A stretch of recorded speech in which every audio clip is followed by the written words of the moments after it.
할렐루야! 우리 하나님의 선하심을 높여 찬양합니다. 기도와 찬양으로 나아갈 때 하나님의 임재와 통치로 우리 삶 가운데 충만하게 임할 것입니다. 주님만 바라봅시다. 우리 주 예수 그리스도로 선포합시다. 오늘도 복된 하루가 시작될 것입니다. 2월 14일 화요일 아침 예배 성삼위 하나님께 올려드립니다. 오늘 하나님의 말씀은 마태복음 15장 21절부터 28절까지입니다. 마태복음 15장 21절부터 28절까지입니다. 예수께서 거기서 나가사 두로와 시돈 지방으로 들어가시니 가나안 여자 하나가 그 지경에서 나와서 소리질러 이르되 주 다윗의 자손이여 나를 불쌍히 여기소서 내 딸이 흉악하게 귀신 들렸나이다 하되 예수는 한 말씀도 대답하지 아니하시니 제자들이 와서 청하여 말하되 그 여자가 우리 뒤에서 소리를 지르오니 그를 보내소서. 예수께서 대답하여 이르시되 나는 이스라엘의 집에 잃어버린 양 외에는 다른 데로 보내심을 받지 아니하였노라 하시니 여자가 와서 예수께 절하며 이르되 주여 저를 도우소서. 대답하여 이르시되 자녀의 떡을 취하여 개들에게 던짐이 마땅하지 아니하니라.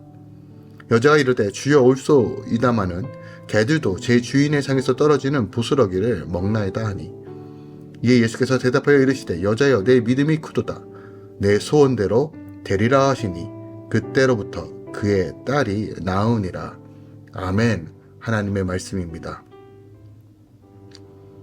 예수님이 두로와 시돈 지방에 가시니 귀신 들린 딸이 있는 어떤 가나안 여자가 나옵니다. 그리고 자신을 불쌍히 여겨달라고 외쳐요. 하지만 그 여자의 외침에 예수님은 그 요청을 거절하시죠. 그럼에도 불구하고 그 여인이 계속 끈질기게 도움을 요청하니 다시 한번 주님께서 그 여자를 주목하십니다. 그 모든 과정 속에서 어떻게 보면 이 여인에게 수치스러운 일일 수 있지만 이 여인은 끝까지 포기하지 않고 예수님께 긍휼과 은혜를 구하죠. 그리고 예수님은 그녀의 믿음을 보시고 그녀의 딸을 고쳐주십니다.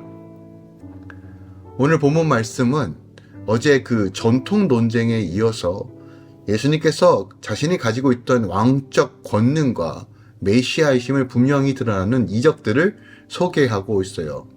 가장 먼저 예수님은 가나안 여인의 믿음을 보시고 귀신 들린 그녀의 딸을 고쳐주십니다.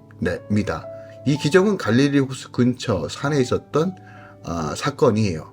그 경계선, 즉 그 이방 땅과 갈릴리의 그 지역에 있었던 사건인데 이 말씀을 통해서 구체적으로 우리가 알 수 있는 것은 결국 주님의 사역의 목적은 병을 치유하고 그들에게 복음을 증거하는 것이었다는 것을 우리가 다시 한번 이 사건을 통해서 확인할 수 있고 이 모든 역사의 핵심은 믿음에 있다는 것을 우리가 좀 생각해 볼 수 있다는 것이죠. 오늘 본문 말씀을 절별로 함께 살펴보기 원합니다. 먼저 21절부터 22절까지는 가나안 여자의 외침이 나와요. 당시 지중해 항구 도시인 두로와 시돈은 활발한 무역으로 많은 부를 쌓고 여전히 우상을 숭배하던 곳이에요. 그래서 유대인들은 당시 이 두로와 시돈을 굉장히 경멸했어요. 그런데 그곳에 살던 가나안 여자가 예수의 소문을 듣고 나온 것이에요. 그리고 외칩니다. 주 다윗의 자손이여 주님 나를 긍휼히 여겨주시고 자신의 딸을 고쳐달라고 요청합니다. 자식이면 수단과 방법을 하지 않고 방법을 찾으려고 하는 것이 부모의 마음입니다. 귀신 들린 딸을 때문에 얼마나 심한 고통을 겪었는지 충분하게 우리가 이해할 수 있는 부분입니다. 그리고 오직 예수님만이 고칠 수 있다는 그 소문을 듣고 바로 주님께 찾아간 것입니다. 그전까지 자신이 어떤 것을 믿었든 어떤 생활을 했든 그것이 중요한 것이 아니라 딸이 나을 수만 있다라면 그가 예수님께 나아가 수단과 방법을 가리지 않고 도움을 요청하는 것이에요. 특별하게 예수께 주되심을 인정하고 있음에 우리가 좀 주목해야 됩니다. 결국 주님만이 모든 것을 다스리고 치유할 수 있는 메시아이신 것을 선포하는 것이에요.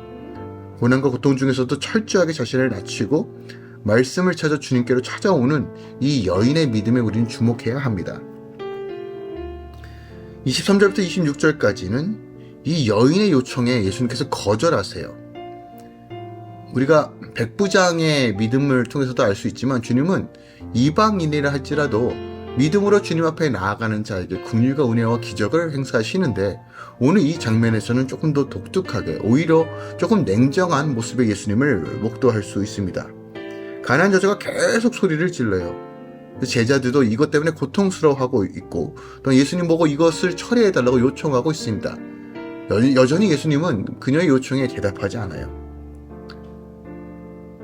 보다 못한 제자들이 그를 보내라고 선포했을 때 예수님은 이스라엘 백성이 아닌 이방 여인을 향한 거절의 뜻을 분명하게 선언하세요. 충분히 여자가 포기하고 도망갈 법한데 포기하지 않고 계속 달라붙으니 예수님께서 아주 비수에 꽂힌 말을 하시죠.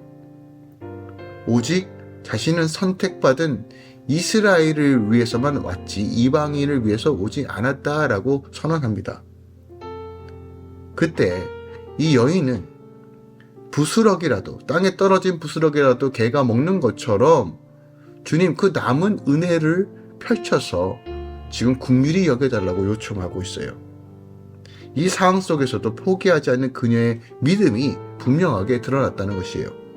27절부터 28절까지는 어떻게 보면 인격모독 같은 이 말에 예수님의 거절 앞에 가난한 여자는 주여 올소이다라고 외치며 전적으로 수용하고 받아들이고, 그리고 하나님의 은혜를 갈망했을 때 하나님은 그 믿음을 보시고 그를 고치신다는 거예요.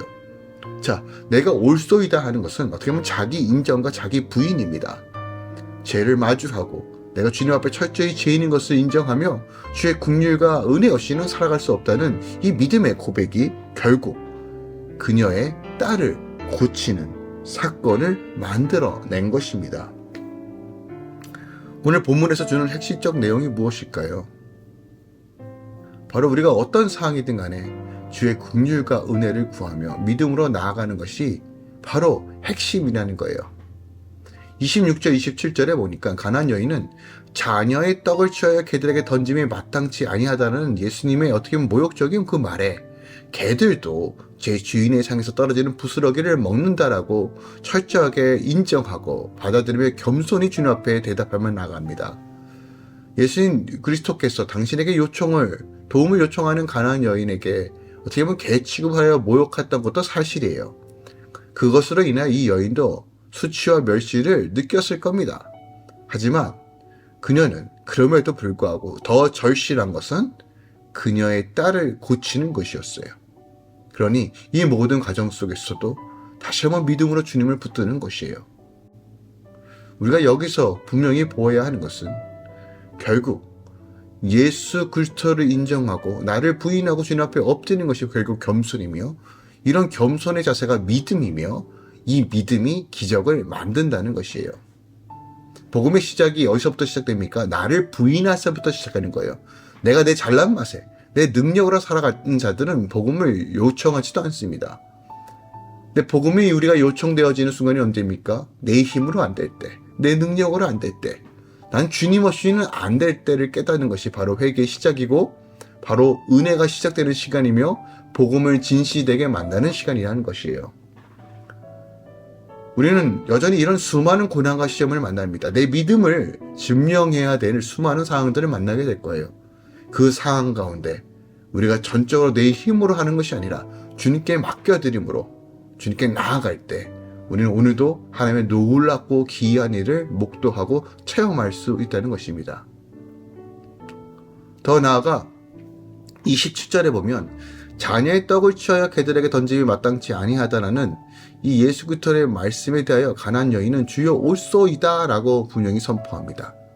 자, 이 말에서 우리는 얼마나 그녀가 겸손히 주님 앞에 나아가는지를 우리가 확인해 볼 수 있어요. 겸손한 자세로 하나님의 은혜를 구했더니 주님께서 그녀의 믿음을 큰 믿음으로 인정해 주시고 그녀에게 은혜를 베풀어 귀신 들린 딸을 고쳐주시는 거예요. 하나님의 은혜는 겸손한 자에게 부어진다는 거예요. 다시 말씀드립니다. 하나님의 은혜는 겸손한 자에게, 하나님의 능력은 겸손한 자에게, 하나님의 복음의 역사는 겸손히 주님만 바라보며 자기를 부인하고 철저히 주님께 매달리며 왕 되신 주님을 높여드리는 자에게 임한다는 것이에요. 즉 우리가 목이 뻣뻣하고 내가 할 수 있고 내 교만과 내 아량으로 살아가는 자들은 절대로 하나님의 은혜를 경험할 수도 누릴 수도 없다는 겁니다. 하나님의 은혜 없이는 우리가 단 한순간도 살아갈 수 없습니다. 미혹과 엄청난 공격 속에서 하나님의 은혜 없이는 우리가 걸음 하나하나 걸어갈 수 없음을 우리가 기억하기 원합니다. 그리고 겸손이 바로 하나님의 은혜의 문을 여는 열쇠라는 것을 기억하기 원합니다. 그러므로 오늘 하루 내 삶을 말씀으로 정명해보고 회개함으로 하나님께 더 가까이 가며 겸손히 주의 은혜를 구하며 나가십시오. 하나님께서 오늘 우리 삶 가운데 하나님의 기이하고 놀라운 일들을 행하시며 증거해 주실 것입니다. 오늘 믿음으로 바라보며 함께 기도하며 나아갑시다. 사랑하는 주님 감사드립니다.